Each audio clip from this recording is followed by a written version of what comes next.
Hello learners, आज की video में हम पढ़ेंगे meaning of branding, characteristic of a good brand name, advantage of branding to marketers और advantage of branding to customers. तो चलिए स्टार्ट करते हैं आज की वीडियो। सबसे पहला टॉपिक है हमारा मीनिंग ऑफ ब्रांडिंग। ब्रांडिंग क्या होता है? The process of giving a name, sign और symbol to a product is called branding. एक प्रोसेस होता है किसी भी प्रोडक्ट को नेम देना, कोई साइन या सिंबल देना, इसी को हम ब्रांडिंग कहते हैं। Through branding firm try to build a distinct and unique image of its products in the mind of public. Branding के ज़रिए क्या होता है, फर्म चाहती है कि उसके प्रोडक्ट का यूनिक एक इमेज क्रिएट हो जाए पब्लिक के माइंड में या कस्टमर के माइंड में। Firm have to decide whether to sell the product in its generic name or to sell them in brand name. Firm को अब ये डिसाइड करना होता है कि वो अपना प्रोडक्ट जेनरिक नेम में सेल करना चाहता है, नॉर्मल नेम में, या फिर ब्रांड नेम में। ब्रांड नेम में करेगा तो कस्टमर ईजिली डिस्टिंगाइज कर पाएंगे उसके प्रोडक्ट को कि हमें इसी ब्रांड का लेना है। If product were sold by generic name, it would be very difficult for the marketer to distinguish their product from that of their competitor. अगर कोई भी प्रोडक्ट उसकी जेनरिक नेम से सोल्ड होगा तो मार्केटर के लिए बहुत डिफ़िकल्ट हो जाएगा अपने प्रोडक्ट को पहचानना या डिस्टिंगाइज करना अपने कॉम्पिटिटर के प्रोडक्ट के साथ।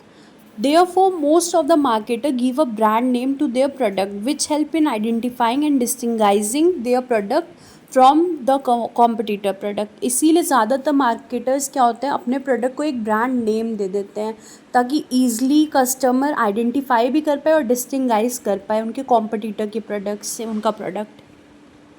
नेक्स्ट टॉपिक है हमारा characteristic of a good brand name. क्या क्या कैरेक्टरिस्टिक होनी चाहिए एक अच्छे ब्रांड नेम में? इसमें सबसे पहले आता है सिंपल एंड ईजी प्रोनाउंशिएबल। जो भी ब्रांड नेम होगा वो बहुत ही सिंपल होना चाहिए और ईज़िली प्रोनाउंशिएबल होना चाहिए, बहुत डिफ़िकल्ट नेम नहीं देना चाहिए। शॉर्ट होना चाहिए और इजी होना चाहिए कि रिमेंबर रहे सबको। Second, suggestive. Brand name should suggest the benefit, quality और purpose of the product. Brand name को हमेशा कोई भी बेनिफिट या क्वालिटी वो प्रोडक्ट की सजेस्ट करनी चाहिए। Third, distinctive. Brand name unique होना चाहिए और डिस्टिंक्टिव होना चाहिए ताकि प्रोडक्ट ईजिली डिफ्रेंशिएट कर पाए customer. Next, adaptable. Brand name adaptable होना चाहिए पैकेजिंग और लेबलिंग रिक्वायरमेंट के साथ और डिफरेंट एडवर्टाइजिंग मीडिया और लैंग्वेजेस के साथ भी। Next, versatile.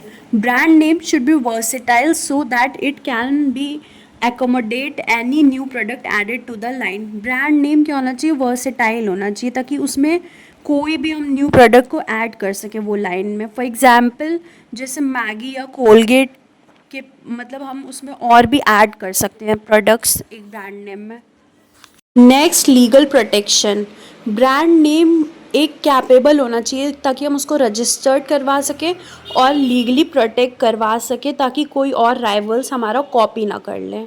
For example Haldiram क्या है, एक रजिस्टर्ड ब्रांड नेम है। Seventh, staying power.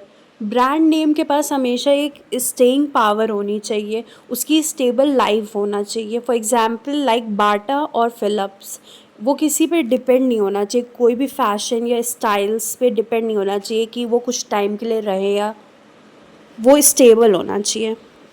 Next topic है हमारा advantage of branding to marketers. इसमें सबसे पहला पॉइंट है help in product differentiation. Branding क्या है, वो हेल्प करता है एक फर्म को डिस्टिंगाइज करने के लिए उसका प्रोडक्ट दूसरे कॉम्पिटिटिंग प्रोडक्ट से। It enable the firm to secure and control the market for its product. ये ब्रांडिंग से क्या होता है, एक फर्म अपना कंट्रोल कर सकती है और सिक्योर कर सकती है मार्केट में अपनी पोजीशन प्रोडक्ट्स की। Second, helps in advertising and display programme.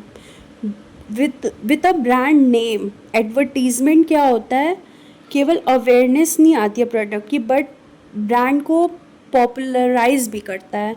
Brand name अगर नहीं होगा तो उसका हम लोग एडवर्टीज़मेंट कैसे करेंगे? किसी भी चीज़ का एडवर्टीज़मेंट करने के लिए उसका कोई नेम तो होना चाहिए, तो वो एडवर्टीज़मेंट करने के लिए भी बहुत हेल्प करता है branding. Third, differential pricing.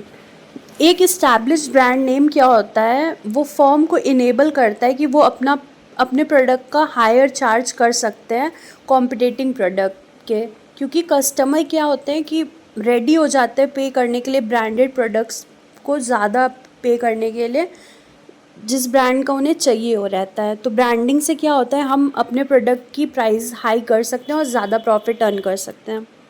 Fourth, ease in introduction of new product. Branding से क्या होता है, न्यू प्रोडक्ट का इंट्रोडक्शन मार्केट में हम लोग ईज़िली कर सकते हैं। न्यू प्रोडक्ट भी वो सारे बेनिफिट इन्जॉय कर पाएगा जो वो एक नोन ब्रांड कर रहा होता है ऑलरेडी। जैसे मैगी नूडल्स बनाता है, वही अब क्या करता है, अपने केचप सूप ये सब भी लाता है, बट उनके केचप सूप्स वगैरह भी बिकते हैं क्योंकि उनका मतलब मैगी बहुत फेमस ब्रांड है। तो उसको भी एडवांटेजेस होते हैं दूसरे प्रोडक्ट को जो न्यू आया मार्केट में। तो ये the advantages of branding to marketers. Next topic है हमारा advantage of branding to customers. Customers के लिए ब्रांडिंग की इम्पोर्टेंस क्या है। तो इसमें सबसे पहला पॉइंट है help in product identification. Product को आइडेंटिफाई करने में हेल्प करता है ब्रांडिंग। कोई भी कस्टमर एक बार जब सेटिस्फाई हो जाता है पर्टिकुलर ब्रांड से, तो उसको बहुत ज़्यादा इंस्पेक्शन नहीं करनी होती है कि हम कौन से ब्रांड का लें या क्या है, उसका टाइम नहीं वेस्ट होता है। तो ब्रांडिंग क्या हेल्प करता है कस्टमर को आइडेंटिफिकेशन ऑफ अ प्रोडक्ट, और उनकी टाइम और एनर्जी भी बचाता है शॉपिंग के लिए। Second, ensure quality. ब्रांडिंग से क्या होता है, एक पर्टिकुलर लेवल ऑफ क्वालिटी मिल जाती है प्रोडक्ट की। कस्टमर इंश्योर हो जाते हैं कि हमें इस लेवल की तो क्वालिटी मिलेगी अगर ये प्रोडक्ट खरीदेंगे। और अगर मान लो कोई भी डेविएशन रहा उस क्वालिटी में, तो कस्टमर कंप्लेन भी कर सकते हैं मैन्युफैक्चरर्स को या मार्केटर्स को। उनको कॉन्फिडेंस हो जाता है उस प्रोडक्ट के लिए, और इससे क्या होता है, उनका सेटिस्फैक्शन लेवल भी बहुत इंक्रीज़ हो जाता है। Third, status symbol. Certain brand provide status and prestige to consumer because of their quality. कुछ ब्रांड क्या होते हैं, कुछ स्टेटस या प्रेस्टीज भी कंज्यूमर को प्रोवाइड करते हैं उनकी क्वालिटी के वजह से। कंज्यूमर को मतलब प्राउड फील होता है कि हम इस ब्रांड का सामान खरीद रहे हैं। उनको साइकोलॉजिकल सेटिस्फैक्शन मिलती है कि अरे मैं इस ब्रांड का यूज़ कर रहा हूँ। It add to the level of satisfaction of consumer, और ये स्टेटस सिंबल बन जाता है उनका। तो ये था advantage of branding to customers. I hope आपको वीडियो पसंद आए हो। वीडियो पसंद आए हो तो do like, subscribe, share and comment. Thanks for watching.